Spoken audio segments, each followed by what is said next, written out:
Pokémon Infinite Fusion is an amazing game that lets you fuse any two Pokémon together, some being awesome, goofy, and even straight up creepy. And you all voted for it, so I'm going to be attempting to beat this game using only Ice Type Pokémon, which is basically the worst defensive type in Pokémon, but arguably the best offensive type as well, so there will definitely be some interesting strategies and daunting challenges. We choose Squirtle as our starter, but since our first Ice type can't be found until after the first gym, I decided to use this fancy wheel to give us our first two to match the number of Brock's Pokemon. Our first spin gets us a Delibird. Well, I asked for a challenge. Careful what you wish for, I guess. And our second spin is a Sneasel, and alright, that we can work with. After catching some new Pokemon, it's time to make our first fusions. Duskull and Delibird fuse into this garden gnome-esque Deli Skull, and then we fuse Sneasel and Smeargle to make Smearsoul. And okay, he may look derpy, but he does have Technician. The first rival battle is very easy, so I'll go over some information. To make the run a little bit more challenging and interesting, we'll only be using custom sprites whenever possible, I won't be using any healing items in battle, and we'll be sticking to a level cap as best as we can. Our first major obstacle is the first gym battle against Brock, who is now a Steel-type trainer. It's Smearsoul versus Shroomiard. We lead with a Mud Slap to get an accuracy drop and then try to get the Fury Cutter train rolling, but Effect Spore activates and puts Smearsoul to sleep. And we get Leech Seeded. Thankfully, we wake up quickly, land a few more Fury Cutters, and manage to take it out through our paralysis. But now we all are outsped and taken out by Steed Jr. Deli Skull Mud Slaps once again, and then just Nightshades over and over again, eventually taking down the Steed Jr., defeating Brock and earning our first badge. And now on Route 3, we can get two new team members, a Swinub and a Smoochum. Talk about power. And now that we have new team members, it's time for some new fusions. First up is the surprisingly adorable Delirill with huge power, the unsurprisingly creepy Duskull and Sneasel fusion, Dusel. We fuse Smoochum and Shroomish into Smooish, and finally Wartortle and Swinub fuse into this great looking Sweetortle. And now I normally don't show wild encounters, but while dealing with Team Rocket and Mount Moon, I smashed a rock and a Beldum pops out. I didn't know that was possible, but that is awesome. Our rival challenges us and we lead with Dusel. Cottonix manages to paralyze us and we set up a Leech Seed, but otherwise it does go down easily. Solovie comes out, and even though we do great damage with Feint Attack, between Paralysis, Leech Seed, and our rival healing, Dusel goes down. Sweetortle takes out the Solovie. Niniard hits hard, but Sweetortle is able to bring it down, and his last Pokemon is just a Phoebus, so that hands us an easy victory. Before taking on the now Ice-type gym leader Misty, we make some new fusions. First is Delibird and Heracross. Have I been sleeping on Delibird all of these years? These fusions are amazing. Anyway, we also fuse Smoochum and Hitmonchan that quickly evolves into Jin-Chan. Misty leads off with Glarogue, and Jin-Chan absolutely destroys it with one Mach Punch. Up next is the normally threatening Manras, but Jin-Chan just hits it with a Mach Punch and then finishes it with a close combat. And that is our second gym badge. Aboard the SS San, we battle our rival again, but his team really hasn't changed at all, so we're just gonna skip this one. We make some more new fusions, and first is Jinx and Espeon. This has to be a reference to something. If one of you understands it, let me know. But then we fuse Sneasel and Clefable, and the rest of the team stays the same. And now for our second big obstacle of the run, our third gym challenge against the now fighting type Lieutenant Surge. We lead off with Esnix, and it does manage to paralyze, but we waste all of Surge's potions and then bring down the Nose Key easily. However, Houndlade does outspeed and one-shot Esnix, so we send in Clefsoul, who can just take it out with 2 Draining Kisses. Fletch Chop puts up a little bit more of a fight, but also falls, earning our third gym badge. We make some more new fusions, starting by fusing one of my most liked and most disliked Pokemon together, and we get Gennaro. I'm not a fan, but we're moving on. Then we fuse Sneasel and Hitmonchan into Hitmoncel, which looks great. Our rival challenges us in Pokemon Tower. I may not be able to stand the way that Gennaro looks, but boy if it isn't strong. It easily takes down every single member of our rival's team. And now that we've made it to Celadon, we can make some major team improvements. We get a Gift Eevee and evolve it into a Glaceon, and we can evolve Sneasel into Weavile, Swinub into Piloswine, and finally Mamoswine. And now we can make some new fusions with our new and improved team members. Houndoom and Weavile look just about as evil as I was expecting, and Mamoswine and Slacking fuse to make what I can assume is another reference that I don't get, but it looks great regardless. Glaceon fuses with Arcanine to create one of my favorite yet so simple fusions, and lastly we fuse Jinx with Gardevoir, and it isn't nearly as bad as what I was expecting. Down in the Celadon sewers, we find Giovanni and he wants to battle. He has a very strong team led off by a Honchsing, but Glaynine takes it down with 2 flamethrowers. But then Kekrior takes out Glaynine with a Power Gem. Delirill comes in and gets flinched, so also falls to a Power Gem. Jinvor comes in and can take a Power Gem and respond with a Moonblast, taking out the disguised Zoshin. Then the real Kekrior comes in and it tanks a Moonblast and punches out Jinvor. Our savior Mom King comes in and yawns the Kekrior to sleep and can bring it down.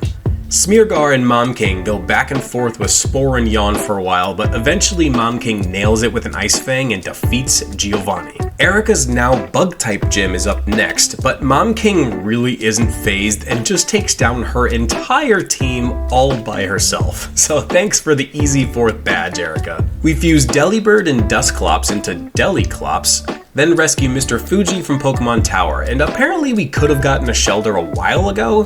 Whoops, but we get it now, evolve it into a Cloyster, and then fuse it with a Pinsir to make this amazing looking fusion. Then we fuse Glaceon and Lucario into Glario, and it's time to take on Koga, who now is fittingly a Dark-type trainer. We lead off with our new Pinsir and set up a Toxic Spikes. Then we get lucky and set up a Swords Dance while Umterra just sets up a Light Screen. We set up one more Swords Dance and an X-Scissor brings down the Reork in disguise, as well as the Wii Flame with a +4 Ice Shard. Honchkrow gets poisoned thanks to Toxic Spikes, so Koga wastes a turn healing it and Pinsir can fire off 2 Ice Shards and bring down the Honchkrow. Then the real Umterra falls to a +4 X-Scissor, defeating Koga and earning our 5th badge. We're moving right along, time for some more fusions. First we fuse Weavile and Crobat into the menacing Crovile. Glaceon and Milotic fuse into quite possibly the prettiest fusion so far, and then we fuse Mamoswine and Weezing into Momzing. Jinx and Starmie fuse into Jinmi, and Delibird and Charizard have an amazing Santa Claus fusion, and then we fuse Cloyster and Mimikyu to create the Mimster,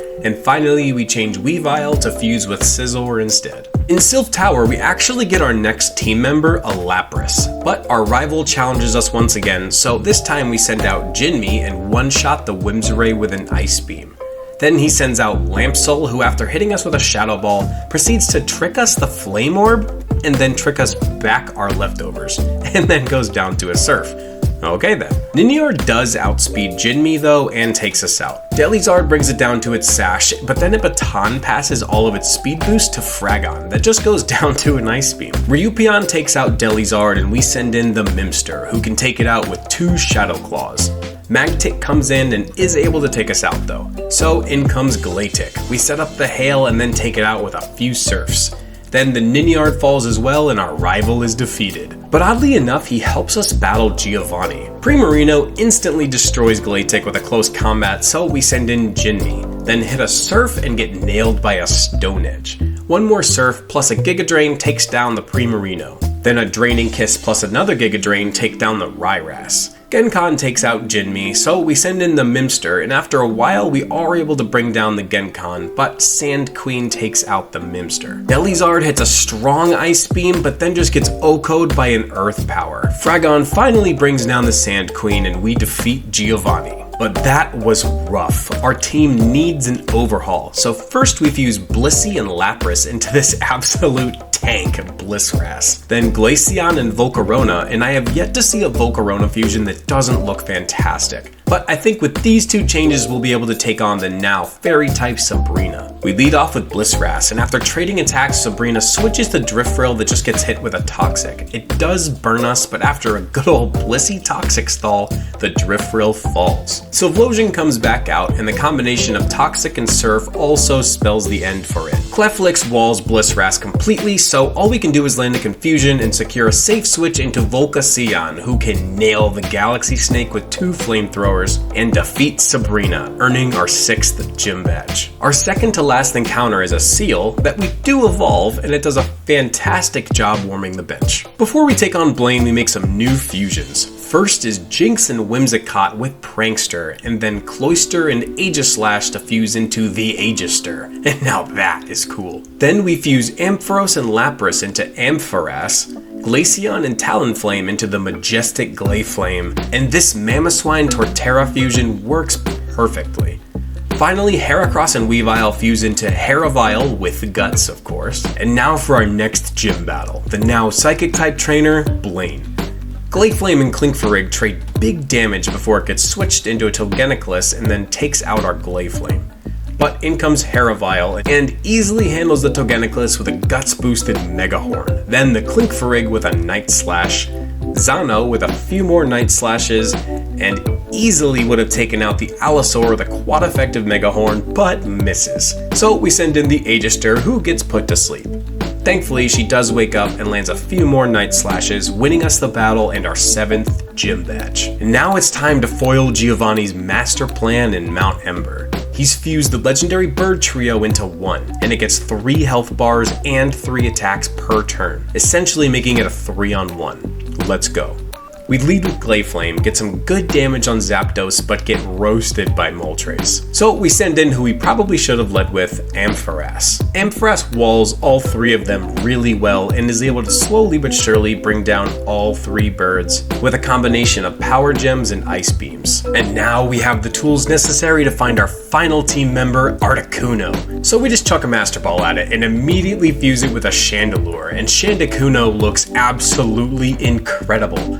But you can't use a legendary. Listen, its base stat total is less than Dragonites, and the Elite Four all use legends, so I think it's fair. But the time has come to challenge the 8th and final gym leader, Giovanni. We lead with the Aegister and break the Zoshin's disguise with an Iron Head. We expect the heal here, so we take advantage and set up a Swords Dance. Our next Iron Head brings it down to its sash, so we repeat the same strat. And now at +4, the Aegister destroys Zoshin, but Poryalert comes in and sadly does take down the Aegister with an Earthquake. Jincot is able to set up a Leech Seed and a Toxic, and since it's been using Earthquake, we go for the clean switch into Glayflame, but it uses Discharge. Okay then, Glayflame finally takes it out, and then Cubone falls to 2 Ice Beams. Smeargar is in next, and we know we can't one-shot, so Glayflame sets up the Hail and sacrifices for the clean switch into Herravile, who destroys the Smeargar with a Night Slash, and then the Ketgon with an Ice Punch, earning us our final gym badge. Before we head into Victory Road, we make some new fusions. First is Lapras and Milotic, and Melores looks amazing. And then we fuse Articuno with Sylveon, and then Glaceon with Chandelure. Our rival does challenge us, but I don't want to spoil his final team, so we will skip it. And now we form our final team to take on the Elite Four. I decided not to bring Mimikyu or Volcarona this time, because last time their ability to set up and sweep made it far too easy. So we bring back the majestic Glaynine, and then fuse Mamoswine with Dragonite. And our final fusion is Weavile and Gengar. So our final team is Silph Co, Melores, Glaynine, Genvile, Momnite, and finally the Aegister. It's time to challenge the Elite Four. Our first challenge is Lorelei, the one we stripped of her Ice Master title. She was forced to melt down into a Water-type trainer, so we lead with Melores against her Polyleon. It really can't touch us, so after wasting all of her full restores, she hard swaps into Kingdrio that just gets demolished by a Thunderbolt. Then sends in Swamray. Thunderbolt doesn't do much, so we switch to Momnite and take it down with an Earthquake. Next is this amazing custom sprite for Gyaraku. Thunder Punch does big damage, but Momnite falls to a Play Rough. Melores is able to take it out with a Thunderbolt as well as the Spiramuku with 2 more. Melores is awesome, but I think Lorelei may have the better Melodic fusion. It easily could have gotten the KO here, but for some reason it insists on using Magic Coat over and over, and I don't even know what that move does. So we send in our own legend Silph Co and take it down with 2 Freeze Dries. Oh, and the Polyleon too. And that's 1 Elite Four member taken care of. Next up is the now Rock-type trainer Bruno. So this is our biggest hurdle we've had to face so far. We lead with Meloris, and after wasting all of his full restores with Silph, Tyrant Flame all of a sudden gets the flinch with a Rock Slide and takes out Meloris. Then survives a Thunderbolt, breaks through Paralysis, and one-shots Genvile. We are not off to a good start. The Aegister can finally bring down the bird, but then Bruno sends in the legendary Pokemon. So we send in Glainine, who miraculously survives the Stealth Rock, a Magnet Bomb, and a Solar Beam, and then takes out the legend. Marorior takes big damage from Ice Beam, but does take out Glainine. Silph Co can finish it off, but then gets destroyed by a Stone Edge from Armatops. Oh, alright, so we are counting on you, Aegister. Armatops falls after 2 Iron Heads and in comes Octostar. The Aegister sets up a Toxic and then swaps into Momnite. Momnite and Octostar take each other out, so now it's all up to the Aegister. She sets up a Toxic, but then 2 more Iron Heads defeat the Cray and Bruno. And we have learned that we have to be much more careful moving on. Agatha and her Poison types are up next. Clefairy is up first, but after taking some damage and healing, she just switches to Umzing, and between Pain Split, leftovers on Milloras, Black Sludge on Umzing, and both parties being complete tanks, this lasted forever. Eventually Meloris comes out on top, but then falls to Kroros. Genvile can take it out with 2 Psychics, then the Dusk Plume with 2 Shadow Balls as well as the Shandabok, before being finished off by Muo. But Glainine can fire off Ice Beams and bring it down, but then falls to Clefairy. Momnite is able to come in and finish off the battle, defeating Agatha. The last Elite Four member standing in our way on our path to the champion is Lance, who is now a Flying type trainer, like he always was. We lead off the Aegister, but after seeing Aura Sphere, we switch into Genvile. I for some reason click Shadow Ball, but it doesn't matter, on the next turn take it out with an Ice Beam. The incredible looking Dark Knight gets brought down to the red and frozen by an Ice Beam. So on the heal we set up a Nasty Plot. So now a +2 Ice Beam easily one-shots. Genvile also defeats the Shandemery, but Sepdactyl shockingly outspeeds and Genvile goes down. The Aegister comes in, and after a few King Shields, the Sepdactyl's attack is a fraction of what it was, so the Aegister is able to safely fire off an Icicle Crash and take it down. Aegister gets put to sleep here, so we switch to Meloris, who also gets put to sleep, but eventually does take down the Dewbat with a Thunderbolt. Aegiments is terrifying and hits hard with Outrage, but Meloris survives, then recovers, and while Aegiments get confused, Meloris can finish it off, defeating Lance. That Elite Four was not easy, and I have a feeling this champion will not be either. But it's time for our final challenge. Our own rival, Blue. Glainine takes an Iron Head before easily taking out the Ninsharp. Then he sends in the god of Pokemon itself, A-Ray. Expecting to retaliate, we switch to Genvile and then into the Aegister. We then continue the King Shield to lower his attack all the way to -6, as well as setting up a Toxic repeatedly to waste his full restores. Eventually, the Aegister can take it down with an Icicle Crash. The Sinnoh Starter Triple Fusion comes out and it is terrifying. We try the same strategy, but even at -2, a Flare Blitz completely destroys the Aegister. Momnite comes in and gets a T-Wave off, sadly does get burned, but is able to take down the Torter Neon. Hexments is next, and we know it outspeeds, so we sacrifice Momnite and send in Genvile. One Ice Beam destroys the dragon, and now for the Ghost Ice Mirror match.